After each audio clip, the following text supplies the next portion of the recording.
نماز میں سلام پھیرنے تک کا انتظار کرتی ہیں امی اور ان سے پوچھتی ہیں کہ بھائی آپ نے کیوں چیخا؟ علی بابا کہتے ہیں نہیں بہن، میں نے تو نہیں چیخا، میں تو نماز پڑھ رہا تھا۔ ہاں لیکن اس چیخ کی آواز مجھے بھی آئی ہے، لیکن میں سمجھا کہ آپ کو کچھ ہو گیا ہے، لیکن میں نماز میں تھا۔ نہیں، مجھے تو مردانہ سا آواز سنائی دیا۔ اور وہاں علی بابا کہتے ہیں مجھے کسی عورت کی چیخنے کی آواز آئی۔ وہ لوگ اس چیز کو نظر انداز کر کے واپس اپنے اپنے کاموں میں لگ جاتے ہیں۔ دن گزر جاتا ہے، شام کو ابو بھائی سب گھر آ جاتے ہیں۔ ہم اور میری بہن بھی، ہم لوگ اسکول اور کالج سے واپس آ جاتے ہیں۔ ہم رات کو بیٹھ کر کے کھانا کھا رہے ہوتے ہیں، تبھی ہمیں اوپر کے کمرے میں کسی کی چلنے کی آواز سنائی دیتی ہے۔ چلنے کی آواز ہی نہیں، یہاں تک ہمیں یہ سنائی دیتا ہے کہ اوپر کے کمرے میں کوئی بات کر رہا ہے، مانو جیسے کافی لوگ ہوں اور وہ آپس میں کھسپھسا رہے ہوں۔ تبھی میرے بھائی اٹھ کر اوپر کی طرف جاتے ہیں اور وہ وہاں جا کر کے یہ دیکھتے ہیں کہ کمرے میں تو کوئی بھی نہیں۔ میرے ابو کو اس چیز کا علم تھا، علی بابا کو بھی اس چیز کا علم تھا۔ وہ لوگ یہ چیز جانتے تھے کہ یہ گھر کافی دنوں سے بند تھا، تو ظاہر ہے اس گھر میں کچھ نہ کچھ ایسی بات تو ہوگی۔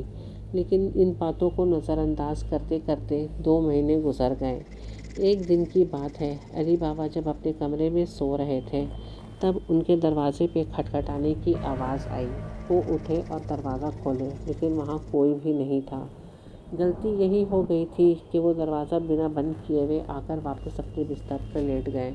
تھوڑی دیر کے بعد علی بابا دیکھتے ہیں کہ ایک چھوٹا قد کا آدمی ان کے سامنے آتا ہے اور وہ آ کر اپنے ہاتھوں سے علی بابا کا گلا پکڑ کر انہیں بستر سے اٹھا کر نیچے پٹک دیتا ہے، جس کی وجہ سے ان کی کمر میں کافی چوٹ لگی ہوئی ہوتی ہے اور وہ وہیں بے ہوش ہو جاتے ہیں۔ صبح جب میرے ابو فجر کے وقت اٹھتے ہیں، وہ اور علی بابا ساتھ میں نماز پڑھا کرتے تھے۔ میرے ابو علی بابا کے کمرے کی طرف جاتے ہیں۔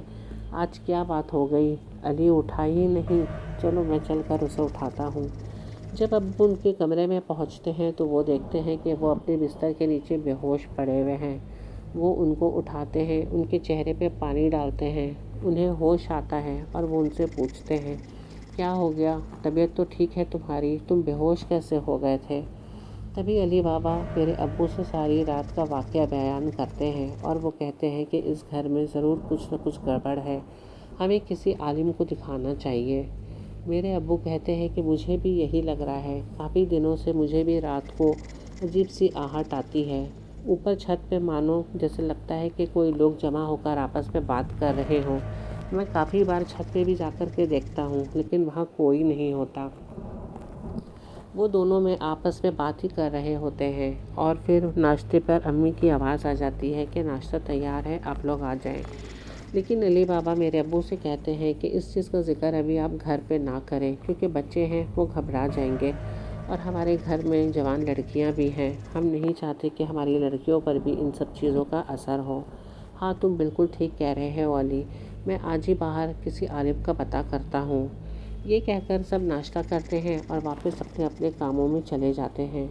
آج میری چھٹی تھی، میں اور میری بہن ہم گھر ہی پر ہوتے تھے۔ میں اپنے کمرے میں بیٹھی ہوئی تھی، تبھی میری بہن جب اپنے کمرے سے نکل کر میرے کمرے میں آتی ہے تو وہ مجھے کہتی ہے آپی تمہیں اپی بلا رہی ہیں۔ تو میں اسے کہتی ہوں کہ تم جاؤ، میں ابھی آتی ہوں۔ میں اٹھ کر کچن کی طرف جاتی ہوں اور جا کر امی سے پوچھتی ہوں امی کیا ہوا، آپ نے مجھے بلایا، بولیے کیا کام ہے؟ امی کہتی ہیں کہ میں نے تمہیں کہاں بلایا، ہاں زینت نے آ کر کہا کہ تمہیں امی بلا رہی ہیں۔ زینت تو سو رہی ہے اپنے کمرے میں کافی دیر سے، میں نے کہاں اسے بھیجا۔ جب میں اس کے کمرے میں گئی تو میں نے واقعی دیکھا کہ زینت اپنے پلنگ پر سو رہی ہوتی ہے۔ میں نے بھی اس چیز کو نظر انداز کر دیا، کیونکہ مجھے تو ان چیزوں کا تھوڑا تھوڑا علم ہو رہا تھا کہ واقعی ہمارے گھر میں کچھ گڑبڑ ہے، لیکن میں اسے نظر انداز کرتی رہ رہی تھی۔ میری کام والی جو کہ چھت پہ کپڑے سکھا رہی تھی، وہ جیسے ہی کپڑے سکھا کر چھت سے مڑتی ہے تو اسے ایسا محسوس ہوتا ہے کہ جیسے پیچھے سے بہت سارے بچے کی آواز آ رہے ہوں۔ وہ واپس چھت کی طرف مڑتی ہے تو وہ کیا دیکھتی ہے کہ جتنے بھی کپڑے اس نے رسی پہ ٹانگے ہوئے تھے وہ سارے کپڑے گرے ہوئے ہوتے ہیں۔ وہ زور سے چیخ لگاتی ہے اور دوڑ کر کے نیچے آتی ہے۔ میری امی ہم سب اس سے پوچھتے ہیں کہ کیا ہوا؟ وہ کہتی ہے باجی میں نے اس گھر میں عجیب عجیب قسم کی آوازیں سنی ہیں، میں نے کبھی کبھی بچوں کی پرچھائی بھی دیکھی ہے دوڑتے ہوئے، لیکن آج جب میں اوپر کپڑے پسار رہی تھی، میں کپڑے اچھے سے پھیلا کر رسی پر آئی تھی اور میں نے دیکھا جا کر کے کہ وہ سارے کپڑے زمین پر پڑے ہوئے ہیں، مانو جیسے کسی نے غصے سے اتار کے پھینک دیا ہو۔ کیا بول رہی ہو تم؟ میری امی اسے ڈانٹتے ہوئے کہتی ہیں، نہیں نہیں، اگر آپ کو یقین نہیں تو اب چھت پر چل کر کے دیکھیں۔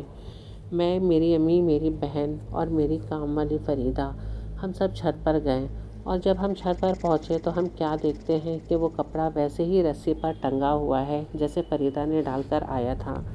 میری امی فریدہ کو چپکے سے کچن کی طرف لے جاتی ہیں اور اس کے ہاتھ میں کچھ پیسے رکھ کر کہتی ہیں کہ بیٹا سنو، یہ سب بات گھر سے باہر نہیں جانا چاہیے، کیونکہ ہمارے گھر میں بھی بچیاں ہیں، وہ ڈر جائیں گی، اور باہر کے لوگ اگر ایسے سب بات سنیں گے تو وہ ہمارے گھر کے بارے میں کیا سوچیں گے۔ فریدہ 2 دن تک کام میں نہیں آتی، اس کی طبیعت کافی خراب ہو گئی تھی، اسے کافی تیز بخار تھا۔ اب ہم اور امی ہی گھر کا کام سنبھال رہے ہوتے ہیں۔ وقت ایسے ہی گزر جاتا ہے، ہم اس چیزوں کو نظر انداز کرتے رہتے ہیں۔ دیکھتے ہی دیکھتے بھائی کی شادی ہو جاتی ہے اور میری بھی شادی ہو جاتی ہے۔ گھر میں بڑی بھابھی آ جاتی ہیں۔ جیسے کہ ہمیشہ سے ہوتا ہے کہ ساس اور بہو میں نہیں بنتی، اسی لیے بھابھی زیادہ تر اوپر کے پورشن میں ہی رہا کرتی تھی اور امی نیچے اپنا سارا کام کیا کرتی تھی۔ ہماری شادی کو کافی وقت ہو گئی تھی، لیکن ہمارے یہاں کوئی بھی بچہ نہیں ہوا۔ جب میں اور میری بھابھی دونوں پریگننٹ ہوتی تو ہمارا مس کیریج ہو جایا کرتا تھا۔ ہم نے کافی ڈاکٹر کو دکھلایا، لیکن ڈاکٹر کہتی تھی کہ یہ چیز نیچرل ہے، اوپر والے کی مرضی ہے، جب ہوگا تب ہو جائے گا۔ لیکن ہم لوگوں کو یہ نہیں پتہ تھا کہ یہ سب چیز کے بھی پیچھے انہی چیزوں کا ہاتھ ہے۔ کافی دن گزر جاتی ہے، گھر میں ہماری کافی پریشانی آ جاتی ہے۔ ابو کا کاروبار بھی اب پہلے کی طرح نہیں رہتا۔ ایک دن کی بات ہے، جب سب اپنے اپنے کام پر ہوتے ہیں تب علی بابا باغیچہ میں گھوم رہے ہوتے ہیں۔ تب انہیں یہ لگتا ہے کہ یہ پودا سب کافی بڑا ہو گیا ہے، کیوں نہ انہیں کاٹ دیا جائے۔ میری امی بھی وہاں موجود ہوتی ہیں۔ وہ علی بابا سے کہتی ہیں کہ بھائی انہیں رہنے دیں، انہیں آ جانے دیجیے، ان سے پوچھ لیجیے، اگر وہ منع کر دیے تو۔ نہیں بھابھی، میں پورا نہیں کاٹوں گا، میں بس کچھ ڈالیوں کو کاٹوں گا جو کہ باہر کی طرف زیادہ جھولے ہوئے ہیں۔ آپ کو نہیں لگ رہا کہ یہ پودے بہت زیادہ گھنے ہو گئے ہیں، جس کی وجہ سے ہمارے گھر کے باہر کچھ بھی نظر نہیں آتا؟ جیسا آپ کو اچھا لگے، یہ کہہ کر میری امی اندر چلی جاتی ہیں۔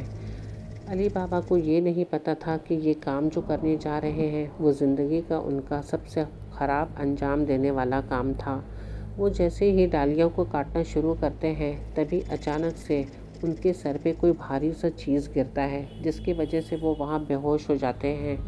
تبھی میری امی دوڑ کر باہر آتی ہیں اور وہ انہیں دیکھ کر زور سے چیخ مارتی ہیں۔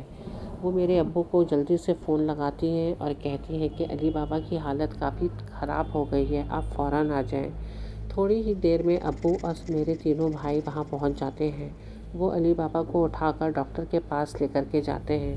جب ڈاکٹر ان کا چیک اپ کر رہے ہوتے ہیں تب ان کے زبان پر بڑے بڑے دانے، کالے کالے چھالے پڑے ہوئے رہتے ہیں۔ ڈاکٹر میرے ابو سے پوچھتے ہیں کہ ان کا یہ حال کب سے ہے؟ میرے ابو کہتے ہیں کہ ایسے تو یہ ٹھیک تھے، جو ہوا ہے آج ہی ہوا ہے، ہمیں بھی یہ نہیں پتہ۔